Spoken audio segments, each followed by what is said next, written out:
Старші, потужні і дорогі GeForce RTX 40-ї серії були представлені ще торік. А тепер нарешті світ побачила народна новинка GeForce RTX 4070. Вона, як і GeForce RTX 4070 Ti, отримала графічний чіп Nvidia AD104, проте кількість CUDA ядер чомусь вирішила успадкувати від GeForce RTX 3070. Вітаємо на оглядовому каналі Gesit.com. Давайте розберемося, що це за новинка. Основні функціональні нововведення GeForce RTX 4070 такі ж, як для старших сестер серії. Вона має підтримку апаратного кодування відеоформату AV1 та повністю сумісна з методом ігрового апскейлінгу DLSS 3.0. Ще одне цікаве та дуже приємне, але не повсюдне нововведення – це використання одного 8-контактного конектора PCIe замість 12-контактного 12VHP-WR. Хоча моделі GeForce RTX 4070 з новим роз'ємом живлення також будуть випускатися. За сукупними характеристиками новинка повинна перевершити за продуктивністю такі моделі 30-ї серії, як RTX 3080 та 3070 Ti, і при цьому споживатиме значно менше електроенергії та не так грітиметься. Звісно, вона ще й буде значно технологічніша. До нас на тестування завітала дуже приємна по габаритам та продуктивності новинка Asus Dual GeForce RTX 4070. Її рекомендована вартість $599, тобто приблизно 24 тисячі гривень. Наскільки приближено до цього значення ціну ми побачимо в магазинах, покаже час.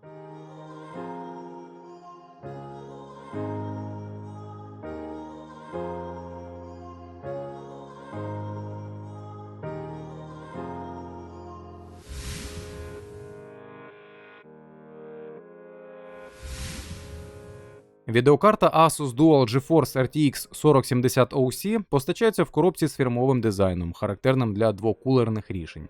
Інформаційне наповнення, як і раніше, на висоті. А от стиль зображеної відеокартою зазнав значних змін. Комплект постачання цього разу включає лише усю необхідну документацію.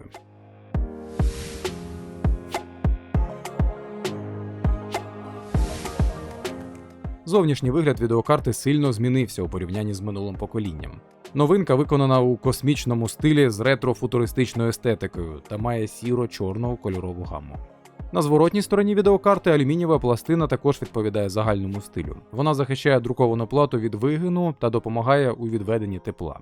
У ній передбачений виріз напроти вентилятора, що забезпечить більш ефективне продування.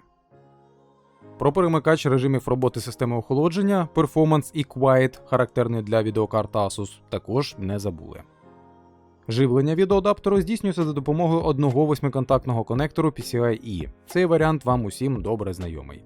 Нарешті маємо нову відеокарту від зелених без використання досить спірного 12VHP-WR. Набір зовнішніх інтерфейсів доволі стандартний. Один HDMI 2.1a і 3 DisplayPort 1.4a. Максимальна роздільна здатність 7680 на 4320. Серцем відеоадаптера, як і у GeForce RTX 4070 Ti, є 4-нанометровий графічний процесор Nvidia AD104 з мікроархітектурою Ada Lovelace. Але тут він має 5888 CUDA ядер, які здатні працювати з динамічною частотою 2475 МГц, проти 7680 CUDA ядер у RTX 4070 Ti. Об'єм відеопам'яті у 12 ГБ типу GDDR6X набраний за допомогою мікросхем виробництва Micron. При ефективній частоті їхньої роботи в 21 тисячу МГц і 192-бітній шині одержимо пропускну здатність на рівні 504 ГБ на секунду. Зазначимо, що у порівнянні з RTX 4070 Ti відбулося зменшення кількості обчислювальних блоків, ядер RT та тензорних ядер, що у свою чергу впливає на підсумкову продуктивність відеоадаптера і швидкість виконання ним різних завдань.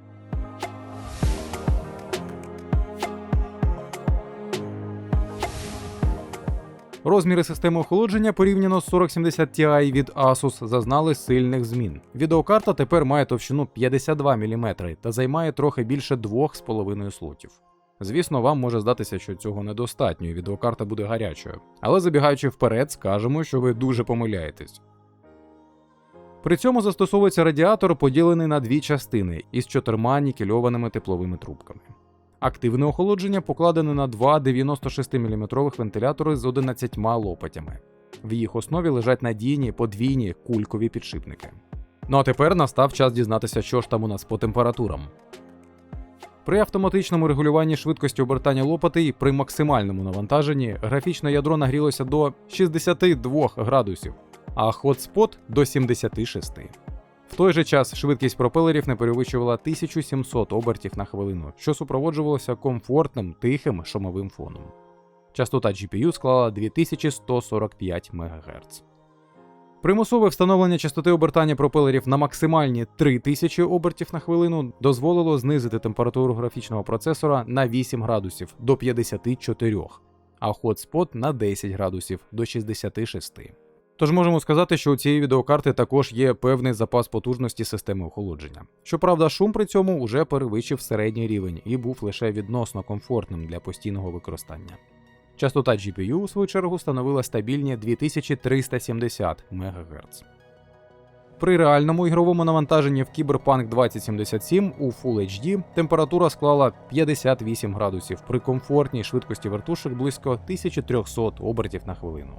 Частота графічного процесора в такому режимі піднялася до 2684 МГц. Перехід до роздільної здатності 4К Ultra HD приніс зростання температури до 60 градусів при такій же швидкості обертання пропелерів. При цьому частота GPU не змінилася.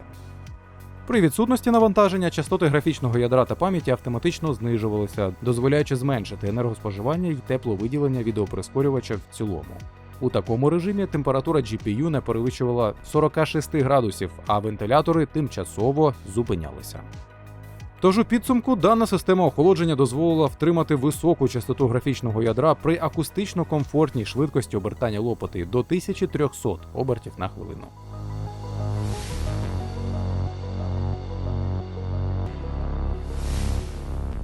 Порівняння новинки з RTX 4070 Ti у 4К показало перевагу останньої в середньому на 15%. Full HD різниця трохи менша, залежно від ігор, переважно від 10 до 13%. Це було досить очікувано, оскільки 4070 Ti все ж планувалася як одна з версій RTX 4080. А от RTX 3080 уже відстає від протестованої 4070 в середньому на 9%. Ну і звісно, 3070 Ti показує найгірші результати серед усіх з найбільшим відставанням від протестованої моделі. У свою чергу Radeon RX 6800 XT відстала від нашого піддослідного в середньому на 12%. Але тут вже багато залежить від проєкту та роздільної здатності. У Full HD маємо менше відставання. Це також очікуваний момент, адже вона поступається у продуктивності RTX 3080. Що стосується енергоспоживання, то GeForce RTX 4070 у виконанні Asus значно економніша за своїх старших сестер. В MSI Combustor та FurMark маємо значення 328 Вт. Також зазначимо, що під час тестування ніяких звуків зі сторони дроселів відеокарти помічено не було.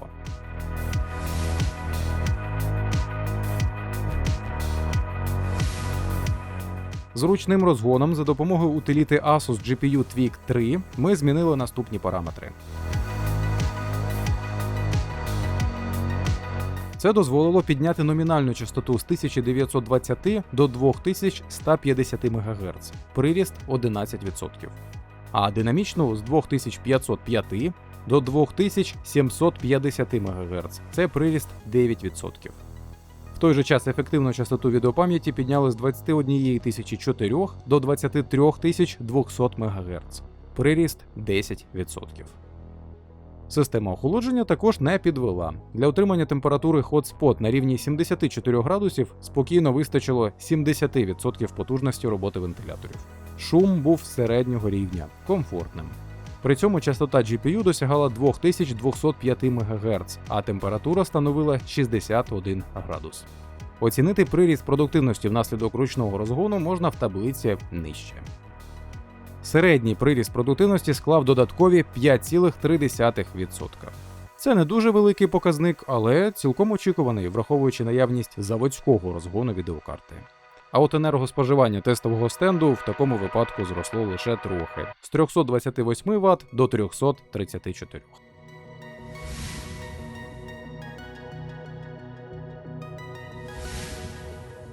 Нарешті ми дочекалися появи найбільш жаданих та доступних по ціні відеокарт GeForce RTX 4070. Компактний представник серії Asus Dual GeForce RTX 4070 OC не розчарував і продовжив тенденцію домінування народних новинок над топами минулого покоління. Протестована версія від Asus зуміла зберегти баланс між низькими температурами і незначним рівнем шуму, при цьому маючи скромну за розмірами, але досить вдалу систему охолодження, яка робить відеокарту дуже продуктивною.